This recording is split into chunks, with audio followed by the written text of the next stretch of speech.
الحمد لله نحمده ونستعينه ونستغفره ونؤمن به ونتوكل عليه ونعوذ بالله من شرور أنفسنا ومن سيئات أعمالنا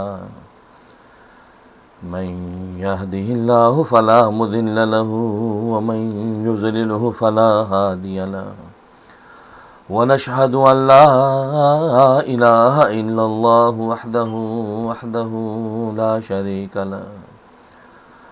شريك له ولا نظير له ولا مثل له ولا مثال له ونشهد أن سيدنا وسندنا وشفيعنا وشفيع أمرنا وحبيبنا وحبيب ربنا ومولانا محمدا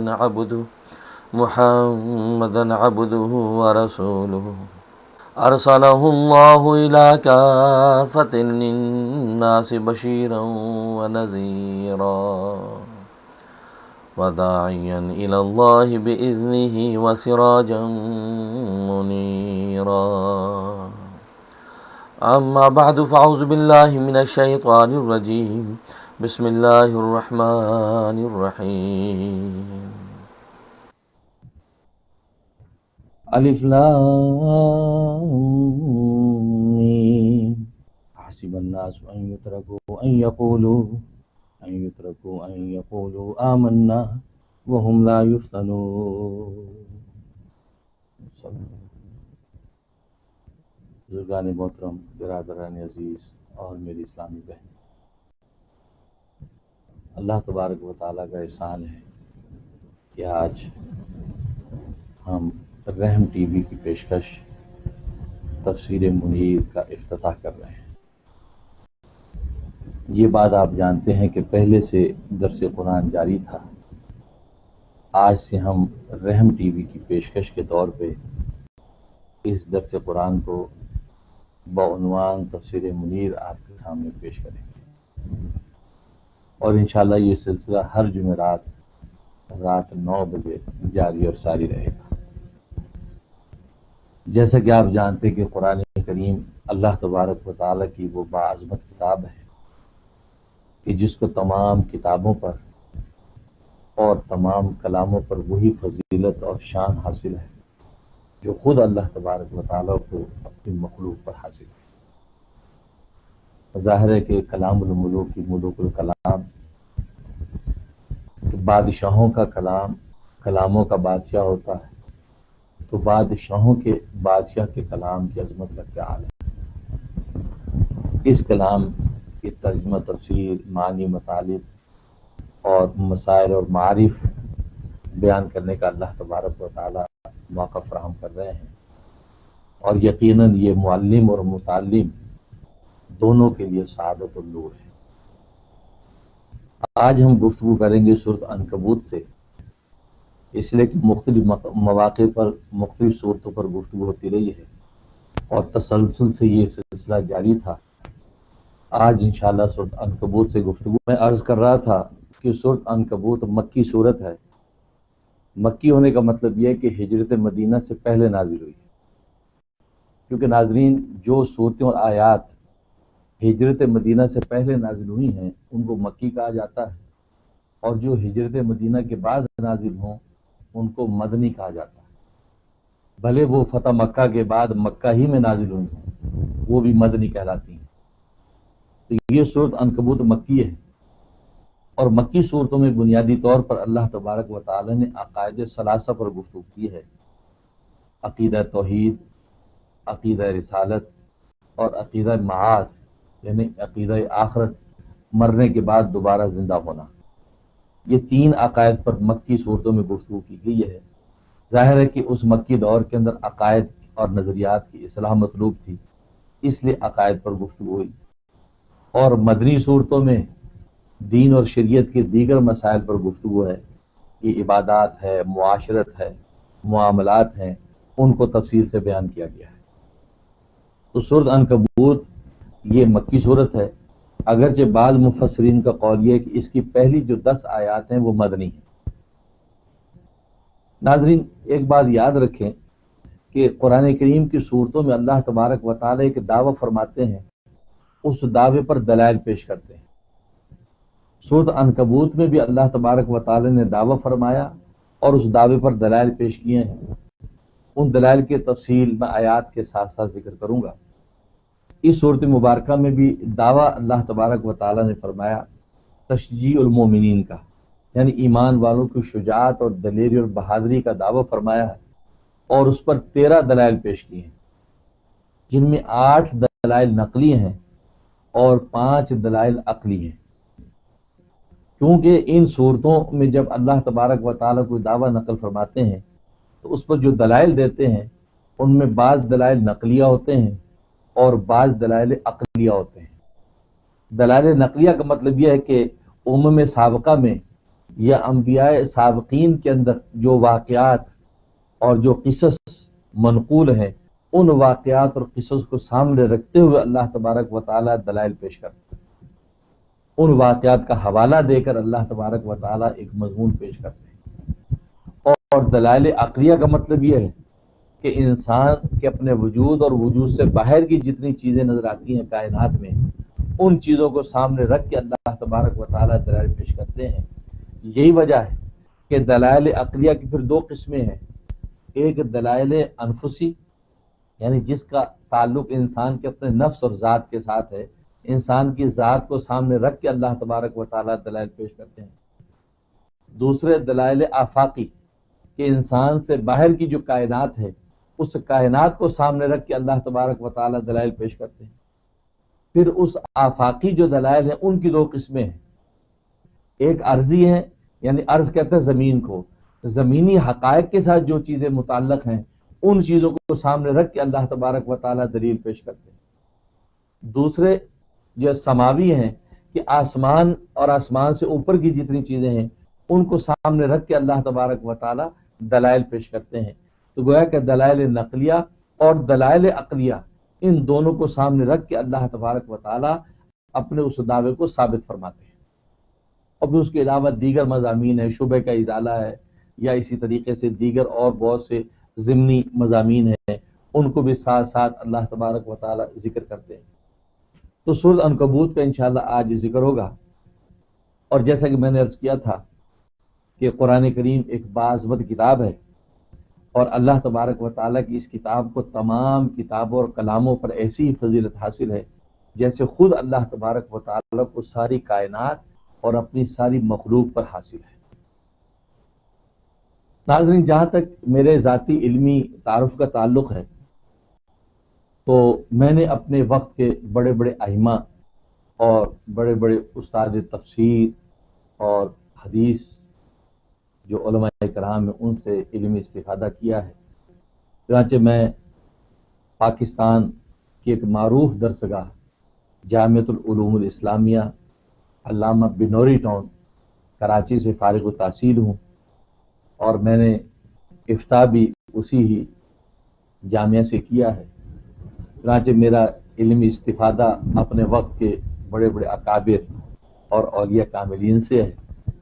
جہاں تک علم تفسیر میں استفادے کا تعلق ہے تو علم تفسیر میں نے استفادہ کیا ہے امام اہل سنت حضرت مولانا سرفراز خان صفدر قدس سرہ سے، جن کو اللہ تبارک و تعالی نے نہ صرف علم تفسیر میں بلکہ تمام علوم میں عجیب ملکہ عطا کر رکھا تھا، اور یادداشت اور حافظہ ایسا بے نظیر تھا کہ ایک ایک مسئلے پر 6 7 یہ تفسیروں کے حوالے دینا ان کے لیے معمولی بات تھی۔ اللہ تبارک و تعالی نے ان کو بہت بلند مقام علم تفسیر میں عطا کر رکھا تھا۔ میں نے علم تفسیر میں ان سے استفادہ کیا۔ اور جہاں تک علم حدیث کا تعلق ہے تو علم حدیث میں نے استفادہ کیا ہے اپنے والد ماجد قطب وقت شیخ الحدیث حضرت مولانا مفتی نیاز محمد ختنی قدس سرہ سے۔ میرے والد ماجد رحمۃ اللہ علیہ کو اللہ تبارک و تعالی نے علوم عقلیہ علوم نقلیہ میں کمال عطا کر رکھا تھا، اور عجیب تفقع اللہ تبارک و تعالی ان کو عطا کیا تھا، اور قرآن و احادیث کے اندر ان کی عجیب و غریب لطائف اور معارف تو جو کتابوں میں دیکھنے کو نہیں ملتے، اللہ تبارک و تعالی ان کے سینہ انور سے جاری و ساری فرماتے تھے۔ تو والد صاحب کو اللہ نے بہت اونچا مقام علم حدیث میں عطا کر رکھا تھا، تو علم حدیث میں نے استفادہ اپنے والد صاحب رحمۃ اللہ علیہ سے کیا، اور اس کے ساتھ میں نے اپنے والد نسبتی میرے پیر و مرشد شہید اسلام حضرت مولانا محمد یوسف لدھیانوی قدس سرہ رحمہ اللہ تعالیٰ سے میں نے علم حدیث میں استفادہ کیا۔ آپ کی شخصیت تقوی و للہیت کا مینار تھی، اور اللہ تبارک و تعالی نے تواضع و انکسار کا ایک عجیب یا وہ مرقع آپ کی ذات کو بنا رکھا تھا، اور علوم و معارف میں عجیب شان تھی آپ کی۔ ان سے میں نے علم حدیث میں اور دیگر بہت سے علوم میں، اور خاص طور پہ روحانیت کے میدان میں نے بہت استفادہ اپنے والد نسبتی حضرت مولانا محمد یوسف لدھیانوی شہید رحمۃ اللہ علیہ سے کیا۔ فقہ اور فتاوی میں نے استفادہ کیا ہے جامع اسلامیہ بنوری ٹاؤن کے شیخ الحدیث حضرت مولانا مفتی نظام الدین شامزی رحمہ اللہ تعالیٰ سے۔ افتاء میں نے ان سے کیا ہے۔ اللہ تبارک و تعالیٰ نے ان کو بھی علم فقہ اور فتاوی میں عجیب کمال عطا کر رکھا تھا۔ جیسا کہ میں نے عرض کیا کہ میں نے اپنے وقت کے ائمہ سے، جو اپنے فن میں امام تھے، للہیت کا مینار تھے، تقوی کا نور اللہ تبارک و تعالیٰ کو عطا کر رکھا تھا، ان کے سامنے یہ شانوائے یہ وہ تلمذ جو میں نے ان کے سامنے طے کیے ہیں، ان سے میں نے جانوائے تلمذ طے کیے ہیں، ان سے حاصل کیا، استفادہ کیا۔ اور اسلامک بینکاری، شریعہ بینکنگ اور اسلامک فائنانس میں نے استفادہ کیا ہے شیخ الاسلام حضرت مولانا مفتی تقی عثمانی دامت برکاتہ العالیہ سے۔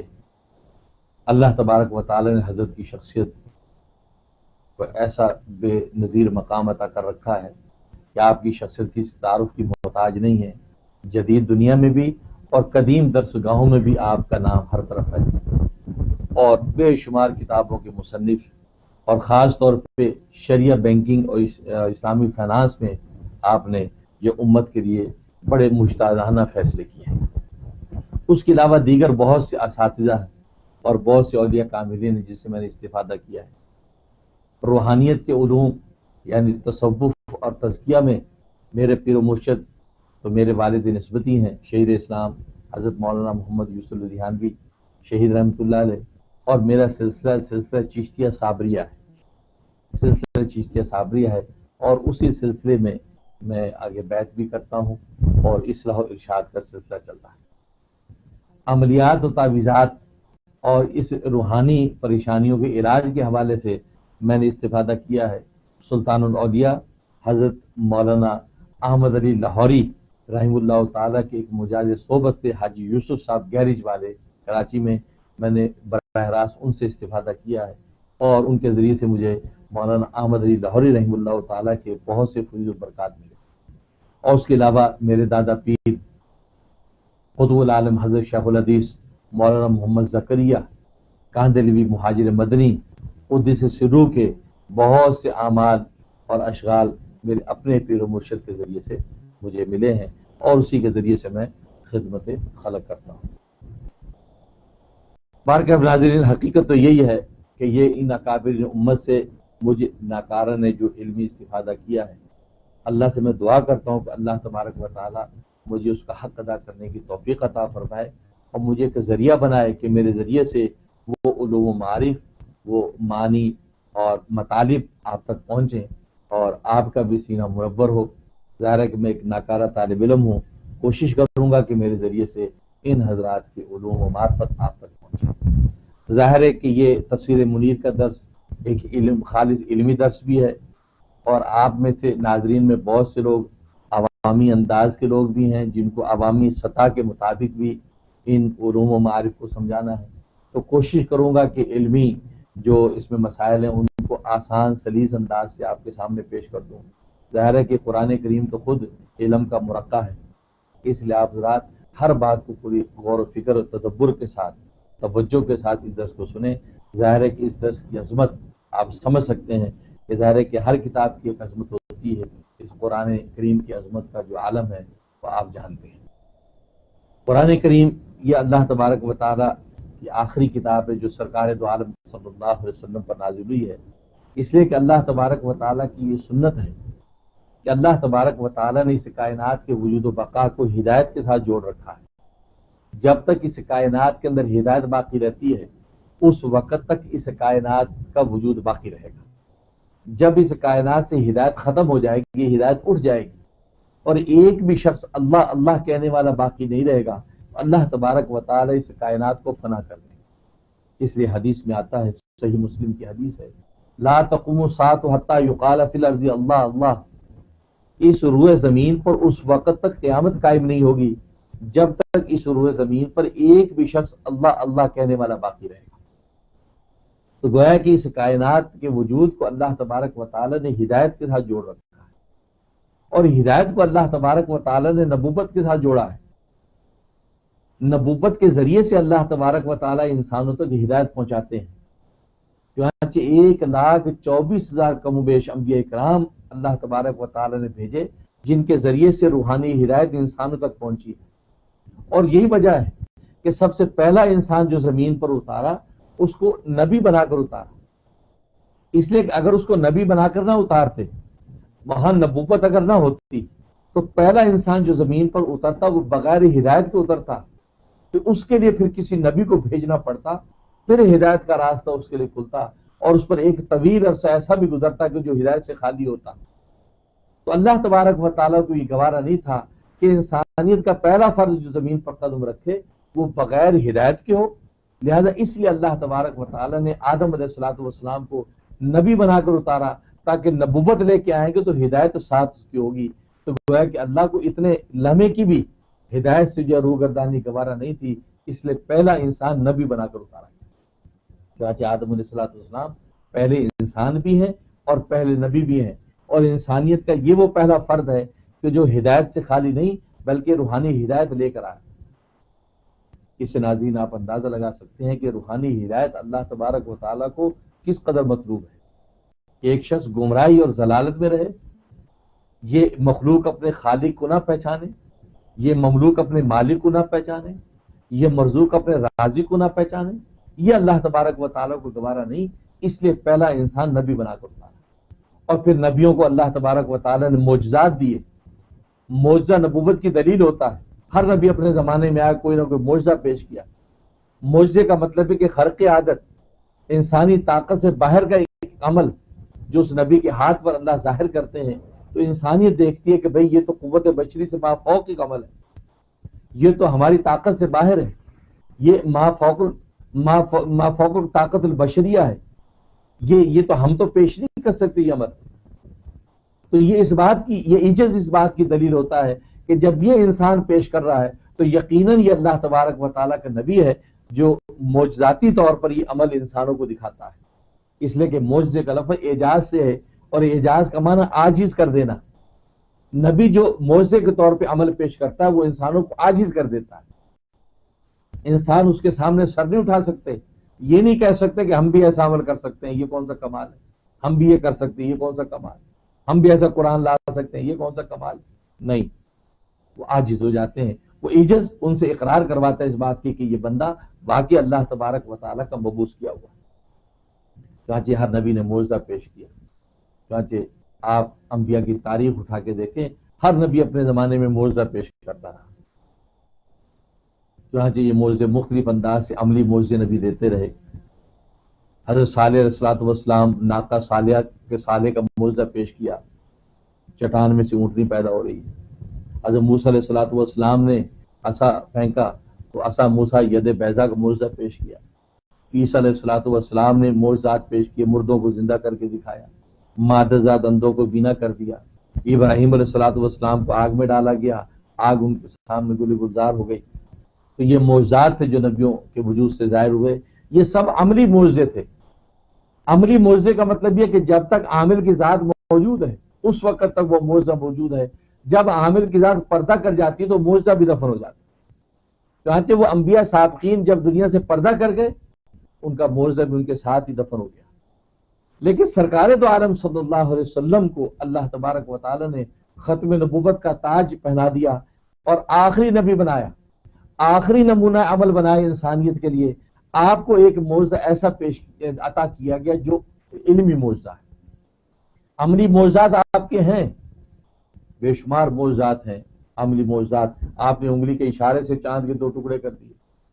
معراج کا واقعہ پیش آ گیا، زمینوں سے آسمانوں پر، آسمانوں سے سدرۃ المنتہا، سدرۃ المنتہا سے عالم بالا تک، یہاں تک کہ اللہ تبارک و تعالیٰ کے کا دیدار کر کے ان سے ہم کلام ہوئے.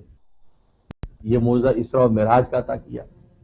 پھر آپ کی جو انگشت مبارک سے جو چشمے جاری ہو گئے، یہ معجزات پیش کیے. تو بے شمار عملی معجزات، لیکن ان کے ساتھ یہ علمی معجزہ جو ہے قرآن کریم کا پیش کیا. اور علمی معجزے کا کمال یہ ہوتا ہے کہ وہ شخصیت اگر پردہ بھی کر جائے تو علمی معجزہ قیامت تک باقی رہتا ہے. تو قرآن کریم چونکہ علمی معجزہ ہے، اور علمی معجزہ کسی اور نبی کو عطا نہیں کیا گیا، ان سب کو عملی معجزات عطا کیے گئے. لہذا نبی دنیا سے گیا تو معجزہ بھی چلا گیا، لیکن نبی پاک صلی اللہ علیہ وسلم کو عملی معجزات کے ساتھ ساتھ قرآن کریم کا علمی معجزہ بھی عطا کیا گیا. آپ کے عملی معجزات تو آپ کے ساتھ چلے گئے، لیکن یہ علمی معجزہ قیامت تک باقی رہے گا، اور یہ ہے قرآن کریم کا معجزہ، آج بھی موجود. اور اللہ تبارک و تعالیٰ نے اس وقت کے ماحول کے اندر یہ چیلنج کر دیا تھا کہ فَأْتُوا بِسُورَةٍ مِّن مِّثْلِهِ، کہ اس قرآن کریم جیسی ایک سورت بنا کے لا کے دی. اس لیے کہ اس وقت کے ماحول کے اندر یہ ایک دستور تھا کہ جب اہل عرب کوئی نظم لکھتے تھے، کوئی شعر لکھتے تھے، تو ساتھ ہی وہ چیلنج کرتے تھے کہ کوئی مائی کا لال ہے کہ جو ہمارے اس شعر یا ہماری اس نظم کا توڑ پیش کرے. چنانچہ خانہ کعبہ کے دروازے پہ لٹکا دیا جاتا تھا اس قصیدے کو، کوئی توڑ کرے اس کا، تو سورج غروب ہونے سے پہلے پہلے اس کا توڑ لکھا ہوتا تھا. تو اللہ تبارک و تعالیٰ نے جب قرآن کریم کا معجزہ نازل کیا تو آپ اللہ تبارک و تعالیٰ نے بھی وہی انداز اختیار کیا، اور اس وہاں کے ماحول و معاشرے کے اندر چیلنج کیا کہ اس قرآن جیسی کتاب تم بھی لا کے دکھاؤ، قرآن جیسی کتاب لا کے دکھاؤ. ظاہر ہے کہ قرآن جیسی کتاب کیسے لا سکیں گے؟ تو اللہ تبارک و تعالیٰ نے چیلنج کو ادنا درجہ پیش کر دیا کہ ٹھیک ہے، پورا قرآن نہیں لا سکتے تو قرآن کریم جیسی 10 صورتیں لے آؤ، 10 صورتیں پیش کر دو. ظاہر ہے کہ اس چیلنج کا کوئی جواب نہ دے سکتے. تو پھر فرمایا فَأْتُوا بِسُورَةٍ مِّن مِّثْلِهِ، اس قرآن کریم کی صورتوں جیسی ایک چھوٹی سی صورت بنا کے لا کے دکھاؤ. نہیں لا سکے. یہاں تک کہ فرمایا کہ فَلْيَأْتُوا بِحَدِيثٍ مِّثْلِهِ، کہ اس قرآن کریم کی ایک آیت جیسی آیت بنا کے دکھا دو. لیکن اس وقت کا عرب معاشرہ بڑے بڑے فصیح و بلیغ شاعر اور ادیب سب عاجز تھے، اپنے اپنے طور پر انہوں نے بڑے ڈھکوسلے کیے کہ قرآن کریم جیسی ایک آیت بنا کے دکھا دیں، لیکن نہیں بنا سکتے. اس لیے کہ قرآن کریم اللہ تبارک و تعالیٰ کا کلام، اور اللہ تبارک و تعالیٰ کی عظمت اور علمت کا اندازہ، جیسے کہ میں نے بتایا کہ اس قرآن کریم ہی کو تمام کتابوں اور کلاموں پر ایسی فضیلت حاصل ہے کہ حدیث پہ فرمایا کہ اس کو ایسی فضیلت قرآن کو ساری کتابوں پر حاصل ہے جیسے خود اللہ تبارک و تعالیٰ کو ساری مخلوق پر. اسے اس وقت کا ماحول و معاشرہ قرآن کریم جیسی کوئی ایک آیت بھی پیش نہیں کر سکا. اور یہ چیلنج قیامت تک کی آنے والی انسانیت کو ہے. قیامت تک آنے والی انسانیت قرآن کریم جیسی ایک صورت نہیں بنا سکتی. ناظرین، ہمیں اللہ تبارک و تعالی نے سعادت بخشی ہے کہ درس قرآن کے عنوان سے ہم جو ہے اس قرآن کریم کا درس آج جو اس کا افتتاح کر رہے ہیں. تو جیسے میں نے عرض کیا کہ سورۃ عنکبوت سے ہم انشاءاللہ گفتگو کریں گے. اور سورۃ عنکبوت میں نے بتایا کہ تشجیع المومنین، ایمان والوں کی شجاعت اور دلیری کا دعویٰ کیا گیا ہے، اور اس پر 13 دلائل پیش کیے ہیں. تو انشاءاللہ اس پر ہم گفتگو جاری رکھیں گے. ابھی ہم لیتے ہیں چھوٹا سا وقفہ، وقفے کے بعد حاضر ہوتے ہیں. آپ ہمارے ساتھ رہیے گا، اور اب تک جو مضامین میں نے عرض کی ہیں ان مضامین کو اپنے دماغ میں دوڑائیے، آپس میں اس کی ریہرسل کیجیے، تکرار کیجیے، یاد کیجیے. اس کے بعد انشاءاللہ ہم اس کا باقاعدہ درس شروع کرتے ہیں. اللہ تبارک و تعالی عمل کی توفیق عطا فرمائے.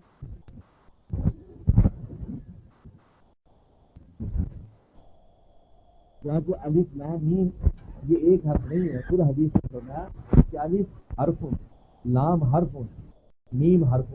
الف لام میم جو ہے کہ 3 حرف ہے، جو ہے کہ الف لام میم کی تلاوت پر 30 نیکیاں عطا کی جاتی ہیں، اور اس کے سننے والے کو بھی اللہ تبارک و تعالیٰ 30 نیکیوں کا ثواب عطا کرتا ہے. اور امام غزالی رحمہ اللہ تعالیٰ نے روایت نقل کی ہے احیاء علوم میں، فرمایا کہ اگر قاری نماز کے اندر کھڑے ہو کے قرآن کریم کی تلاوت کرے، ایک حرف پر 100 نیکیاں ملتی ہیں، ایک حرف پر 100 نیکیاں ملتی ہیں۔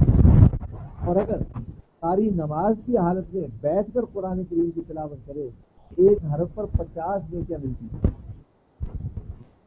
اور اگر قاری خارج نماز میں اگر کھڑے ہو کر قرآن کریم کی تلاوت کرے، ایک حرف پر 25 نیکیاں ملتی ہیں۔ اور اگر قاری خارج نماز میں بیٹھ کر قرآن کریم کی تلاوت کرے تو ایک حرف پر 10 نیکیاں ملتی ہیں، اور 10 نیکیوں والی روایت مشہور روایت ہے، جیسے میں نے عرض کی۔ تو اگر نماز کی حالت میں جب قرآن پڑھا جاتا ہے کھڑے ہو کے، تو ایک حرف پر 100 نیکیاں عطا کی جاتی ہیں۔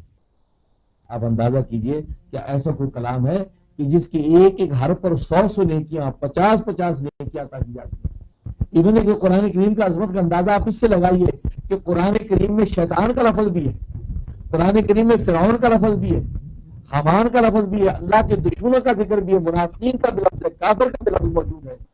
قرآن کی عظمت کا اندازہ لگائیے، اگر تلاوت کرتے ہوئے آپ اس میں شیطان کا لفظ تلاوت کرتے ہیں تو شیطان کے لفظ بولنے میں ایک ایک حرف پر 10 نیکی مل رہی ہے، 50 نیکی شیطان کا لفظ تلاوت کرنے پر عطا کی جا رہی ہیں۔ اور اگر کھڑے ہو کے نماز کی حالت میں شیطان کا لفظ تلاوت کیا تو آپ اندازہ لگا لیجئے کہ ایک حرف پر 100 نیکیاں، تو وہ کہ 500 نیکیاں شیطان کا لفظ تلاوت کرنے پہ مل رہی ہیں، فرعون کا لفظ تلاوت کرنے پہ 500 نیکیاں مل رہی ہیں، کھڑے ہو کر آپ تلاوت کر رہے ہیں نماز۔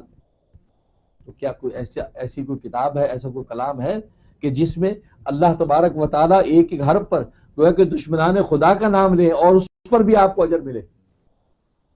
یہ اللہ تبارک و تعالیٰ کے اس قرآن کریم کے اعجاز ہے، یہ اور کسی کتاب کو حاصل نہیں ہے۔ اور پھر عجیب بات یہ کہ اس کا معنی اور مطلب آپ جانے نہ جانے، صرف تلاوت آپ کرتے چلے جائیں، آپ کو اجر و ثواب ملتا رہے گا۔ اور یہ کمال بھی صرف قرآن کریم کو حاصل ہے، ورنہ دنیا کی کوئی ایسی کتاب نہیں ہے جو بغیر سمجھے آپ اس کو پڑھیں اس کا کوئی بینیفٹ ہو۔ نہیں، آپ دنیا کا معمولی رسالہ لیں، جب تک آپ اس کو سمجھے نہیں کہ لکھا کیا ہے اس میں، اس وقت تک آپ کو بینیفٹ نہیں، کوئی نفع نہیں ہے۔ لیکن قرآن کریم یہ واحد کتاب ہے کہ آپ اس کا معنی اور مطلب نام ہی سمجھیں تو اللہ تبارک و تعالیٰ آپ کو اس پر اجر و ثواب عطا کرتے ہیں۔ آج کی جدید دنیا میں ایک یہ بھی فتنہ ہے کہ جو قرآن کریم سمجھ کے پڑھنا چاہیے، اگر اس کا مطلب نہیں آتا تو طوطے کی طرح یوں رٹنے کا کوئی فائدہ نہیں، کچھ نہیں ملتا۔ یہ فتنہ ہے، ایسی بات نہیں ہے۔ قرآن کریم کو اللہ تبارک و تعالی نے ایسی عظمت دی ہے کہ آپ اگر اس کو سمجھ کر پڑھیں، ترجمے اور معنی مطالب کو سمجھیں تو نور علی نور ہے، لیکن اگر آپ سمجھ نہیں رہے، جس تلاوت کر رہے ہیں، بغیر سمجھے تلاوت کر رہے ہیں، تو اللہ تبارک و تعالی اس کا پورا پورا اجر قاری کو عطا کرتے ہیں۔ اور عجیب بات یہ ہے کہ جو حدیث میں نے عرض کی عبداللہ بن مسعود رضی اللہ تعالیٰ سے روایت ہے کہ نبی پاک صلی اللہ علیہ وسلم نے فرمایا کہ قرآن کریم کے ہر حرف پر 10 نیکیاں عطا کی جاتی ہیں، اور فرمایا کہ میں نہیں کہتا کہ الف لام میم ایک حرف ہے، بلکہ فرمایا الف حرف، لام حرف، میم حرف، گویا کہ یہ 30 نیکیاں الف لام میم پر سرکار دو عالم صلی اللہ علیہ وسلم نے بیان کر دی۔ 1400 سال پہلے آپ نے ضمانت دے دی اس بات کی کہ الف لام میم کی تلاوت پر تمہیں 30 نیکیاں ملتی۔ حکیم الامت مجدد ملت مولانا اشرف علی تھانوی رحمہ اللہ تعالی فرماتے ہیں کہ الف لام میم پر 90 نیکیاں ملتی ہیں ایک روایت کے مطابق۔ کیوں؟ اس لیے کہ جب ہم الف بولتے ہیں تو الف بولنے پر ہمارے منہ سے 3 حرف نکلتے ہیں، الف، الف، لام اور فا، الف، اور ہر حرف پر 10 نیکیوں کا وعدہ ہے، تو الف کہنے میں، الف، لام اور فا، تو الف کہنے میں 30 نیکیاں ملیں گی۔ اور جب کہیں کہ لام، تو فرمایا لام کہنے میں ہم 3 حرف بولتے ہیں، لام، الف اور میم، لام 3 حرف بولتے ہیں، تو فرمایا کہ 30 نیکیاں ملیں گی۔ اور جب میم بولتے ہیں تو میم بولنے میں بھی 3 حرف ہمارے منہ سے جاری ہوتے ہیں، ایک میم، اس کے بعد یا، اور پھر میم، میم، تو کہا کہ 30 نیکیاں۔ اور امام غزالی رحمہ اللہ تعالیٰ کی روایت کے مطابق اگر قاری نماز کی حالت میں کھڑے ہو کے کہتا ہے الف، تو آپ اندازہ کریں ایک حرف پر 100، گویا کہ الف کہنے پر 300 نیکیاں مل رہی ہیں، لام کہنے پہ 300 نیکیاں مل رہی ہیں، میم کہنے پہ 300 نیکیاں مل رہی ہیں، 900 نیکیاں صرف الف لام میم کہنے پہ مل رہی ہیں۔ اور جبکہ جمہور مفسرین کا قول یہ ہے کہ الف لام میم کا ترجمہ اور معنی کوئی نہیں جانتا، اور نبی نے اس پر ثواب کی ضمانت حدیث میں بیان کر دی ہے، تو معلوم ہوا کہ یہ کہنا کہ اگر اس کا ترجمہ آپ کو نہ آتا ہو تو ثواب نہیں ملتا، تو اس حدیث نے اس کی نفی کر دی کہ نہیں، اس الف لام میم کا تو مطلب کسی کو پتہ ہی نہیں، اور جبکہ اس پر نبی پاک صلی اللہ علیہ وسلم 30 نیکیوں کی ضمانت دے رہے ہیں، ایک روایت کے مطابق 30، ایک کے مطابق 90 اور ایک کے مطابق 900 نیکیاں مل رہی ہیں۔ اس سے میرے دوست بزرگوں، حقیقت یہ ہے کہ قرآن کریم کو جو عظمت حاصل ہے وہ کسی کتاب کو حاصل نہیں، اسے الف لام میم کا لفظ ہی اپنے اندر اتنے علوم رکھے ہوئے ہیں۔ اس کے بعد فرمایا حسب الناس یترکوا یقولوا آمنا وهم لا یفتنون، ظاہر ہے کہ دین کے اندر آزمائش ہے، اور یہ اللہ تبارک و تعالی نے حقیقت واضح کر دی کہ دین کے اندر آزمایا جائے گا، اور یہ آزمائش اللہ تبارک و تعالی کیوں کرتے ہیں، اس سے مقصود کیا ہے؟ فرمایا کہ وَلَقَدْ فَتَنَّا الَّذِينَ مِن قَبْلِهِمْ، البتہ تحقیق ان سے پہلے لوگوں کو بھی ہم نے آزمایا ہے۔ یہ صرف اہل ایمان اور اہل اسلام کی آزمائش نہیں ہو رہی، بلکہ ان سے پہلے جو امتیں گزری ہیں ان امتوں کی بھی آزمائش ہوئی، ان کو بھی آزمایا گیا۔ تو سوال یہ پیدا ہو کہ آزمانے کی ضرورت کیا ہے، کہ جب اللہ تبارک و تعالیٰ کو مان لیا انہوں نے، اللہ کے جب وہ ماننے والے ہو گئے ہیں، اب اللہ تبارک و تعالیٰ ان کو آزماتا کیوں ہے، ان کے صبر کو کیوں آزماتا ہے، کیوں ان کو آزمائش کی چکی میں پیستا ہے؟ اب ان کو آرام و راحت کی زندگی دے، اب ان کو ان کے ہر طرح تحفظ کا سامان کرے، ان کو امن و تحفظ عطا کرے، آزمائش کیوں کرتا ہے؟ اس کا جواب اگلی آیت میں دے دیا۔ اصل میں بات یہ ہے کہ مخلص اور غیر مخلص، آمنا تو سب نے کہہ دیا کہ ہم اللہ پر ایمان لے، آمنا باللہ و ملائکتی و کتبی و رسلی، سب نے کہہ دیا، لیکن اب ان میں کون ہے جو خالص نیت سے اسلام اور ایمان کو قبول کیا، اور کون ہے جس نے جب منافقت کے ساتھ اسلام کو قبول کیا ہے؟ اس کی حقیقت لوگوں کو پتہ نہیں ہے۔ اللہ تبارک و تعالیٰ کو اپنے علم کے اعتبار سے خبر ہے، لیکن اللہ تبارک و تعالیٰ لوگوں میں بھی ظاہر کرنا چاہتے ہیں کہ کون سچے ہیں اور کون جھوٹے ہیں، کون سچے ہیں کون کچے ہیں، کون پختہ ہیں کون کمزور ہیں۔ تو دنیا میں اللہ تبارک و تعالیٰ آزمائش کی چکی کے اندر ان کو جھنجھوڑتا ہے، اس سے اندازہ ہو جاتا ہے کہ کون یہاں پہ پختہ ہیں اور کون کچے ہیں۔ اس لیے فرمایا فَلْيَعْلَمَنَّ اللَّهُ الَّذِينَ صَدَقُوا، پس ضرور بضرور اللہ تبارک و تعالیٰ جو وہ جان کر رہے گا ان لوگوں کو جو سچے ہیں، جو مخلص ہے، سچے اس ایمان کو حاصل کرنے میں، وَلَيَعْلَمَنَّ الْكَاذِبِينَ، اور ضرور بضرور اللہ تبارک و تعالیٰ جان کر رہے گا ان کو جو کہ جھوٹے ہیں۔ تو کہا کہ سچوں اور جھوٹوں کو اللہ تبارک و تعالیٰ جان کر رہے گا۔ اب یہاں ایک طالب علمانہ سوال پیدا ہوتا ہے، اللہ تبارک و تعالیٰ کو جاننے کی کیا ضرورت ہے؟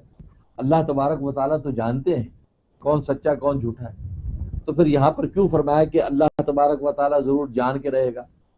اس کا جواب یہ ہے، مفسرین فرماتے ہیں یہاں علم سے مراد ظہور ہے، یعنی اللہ ظاہر کر کے رہیں گے۔ اللہ تبارک و تعالیٰ کو تو علم ہے، ذاتی علم اس کو حاصل ہے، کیونکہ عالم الغیب و شہادہ ہے، وہ تو دلوں کو جھانک لیتا ہے، اللہ دلوں کو دیکھ لیتا ہے، کون مخلص ہے کون غیر مخلص ہے، کون سچا کون جھوٹا ہے، اللہ تو جانتے ہیں، لیکن اللہ اس کو ظاہر کریں گے۔ دنیا میں اللہ تبارک و تعالیٰ جب آزمائش ڈالتے ہیں، جو سچے ہیں وہ اپنے اس پختہ ایمان کی وجہ سے قائم رہتے ہیں اپنے ایمان اور اسلام پر، اور جو جھوٹے ہیں وہ فوراً اس آزمائش کو دیکھ کر بھاگ جاتے ہیں، وہ فوراً جو ایمان سے ہاتھ دھو بیٹھتے ہیں۔ اس لیے اللہ تبارک و تعالیٰ یہاں پر ان کو ظاہر کرتے ہیں۔ تو گویا کہ اللہ کو علم تو ہے لیکن ظہور مقصود ہے، ظاہر کر دیتے ہیں۔ ظہور جب ہو جاتا ہے، جیسے کہ عدالت عالیہ کے اندر قاضی کو بھلے پتہ بھی ہو کہ مجرم ہے، لیکن اپنے علم کی بنیاد پر کوئی فیصلہ نہیں کر سکتا جب تک کہ شہود قائم نہ ہو، گواہ قائم ہو گیا، مدعا لے آ گیا، آپس میں وکیل گفتگو کر رہے ہیں، بحث مباحثہ کرنے کے بعد جب ایک نتیجہ سامنے آتا ہے، اب قاضی اور جج اس کا فیصلہ کرتا ہے۔ قاضی اپنے محض علم کی بنیاد پر فیصلہ نہیں کر سکتا جب تک کہ دونوں کے دلائل کو دیکھ کر پوری عدالت عالیہ کے اندر فیصلے کو ظاہر نہ کر دے۔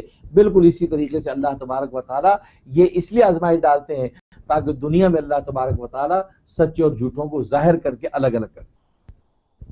ام حسب الذین یعملون السیئات یسبقون، کیا گمان کر رکھا ان لوگوں نے کہ جو برے عمل کرتے ہیں، مطلب یہ وہ لوگ جو ایذا پہنچاتے ہیں، جو تکلیف پہنچاتے ہیں ایمان والوں کو، کیا انہوں نے یہ گمان کر رکھا ہے یسبقون کہ وہ ہماری گرفت سے نکل جائیں گے؟ وہ یعنی ہم سے بھی آگے نکل جائیں گے، یہ ایسا نہیں ہو سکتا، بلکہ وہ سب اللہ تبارک و تعالیٰ محیط ہے، ان سب کو اللہ تبارک و تعالیٰ نے گھیر رکھا ہے، اور کوئی بھی اللہ تبارک و تعالیٰ کے اس احاطہ قدرت سے باہر نہیں نکل سکتا۔ ساء ما یحکمون، بہت برا فیصلہ کیا انہوں نے، بہت برا فیصلہ یہ کر رہے ہیں، یعنی انہوں نے یہ جو فیصلہ کر لیا، یہ تجویز کر دیا کہ اللہ تبارک و تعالیٰ ہمیں گرفتار نہیں کر سکتے، ہم اللہ تبارک و تعالیٰ کی احاطہ قدرت سے نکل گئے، لہٰذا ہم اگر جو اہل ایمان کو ایذائیں دیتے ہیں، ان کو اگر ستاتے ہیں، ان کو تکلیف پہنچاتے ہیں، تو ہماری کوئی پکڑ نہیں کر سکتا۔ تو اللہ تبارک و تعالیٰ نے واضح کر دیا کہ ساء ما یحکمون، بہت برا فیصلہ جو یہ کر رہے ہیں۔ تو ناظرین، حقیقت یہی ہے کہ دنیا کے اندر انسان کوئی بھی چھوٹا بڑا عمل کرتا ہے، اللہ تبارک و تعالیٰ کی اس کی نظر میں ہے، اس لیے کہ ہماری نگاہوں پر اللہ کی نگاہ کا پہرا ہے، ہمارے کانوں پر اللہ تبارک و تعالیٰ کی کان کا پہرا ہے، ہماری زبان پر اللہ تبارک و تعالیٰ کی زبان کا پہرا ہے۔ اللہ تبارک و تعالیٰ ہمارے ایک ایک معمولی اور جو بڑے عمل کو دیکھ رہے ہیں، اور وہ اپنے ہمارے دلوں کے اندر چھپے اور رازوں کو بھی جانتے ہیں۔ یہ علیم بذات الصدور ہے، اللہ کی ذات کے دلوں اور سینوں کے اندر جو کچھ چھپا ہوا ہے اس کو بھی اللہ تبارک و تعالیٰ جانتے ہیں۔ تو اللہ تبارک و تعالیٰ ہمیں توفیق بخشے اس بات کی کہ ہم اس حقیقت کو سمجھیں، اور یہ درجہ احسان ہمیں حاصل ہو کہ ہر وقت اللہ تبارک و تعالیٰ کا دھیان ہو، کوئی بھی عمل ہم کرنے لگیں ہم سوچیں کہ اللہ تبارک و تعالیٰ ہمیں دیکھ رہے ہیں۔ اگر 70 پردوں میں چھپ کر بھی اگر کوئی نیکی برائی کریں گے تو سمجھ لیں کہ اللہ تبارک و تعالیٰ کے علم میں ہے، اللہ تبارک و تعالیٰ اس اچھا یا برا جو بھی اس کا اجر ہوگا ضرور عطا کریں گے۔ اگر ہم نے برائی کی تو اللہ تبارک و تعالیٰ ضرور پکڑیں گے، اور اگر کوئی نیکی کی تو ہمیں اس کو ریا کرنے کی ضرورت نہیں ہے، اللہ تبارک و تعالیٰ ضرور بضرور اس کو دنیا کے سامنے افشا بھی کریں گے ہماری نیکی کو، اور اس کا بدلہ بھی عطا کریں گے۔ اللہ سے دعا ہے اللہ تبارک و تعالیٰ عمل کرنے کی توفیق عطا فرمائے۔ تو آج ناظرین آیت نمبر 4 تک گفتگو ہوئی ہے، انشاءاللہ اگلے درس میں مزید آیات پر گفتگو ہوگی۔ اللہ تبارک و تعالیٰ سے دعا ہے اللہ تبارک و تعالیٰ عمل کرنے کی توفیق عطا فرمائے۔ وآخر دعوانا ان الحمد للہ رب العالمین۔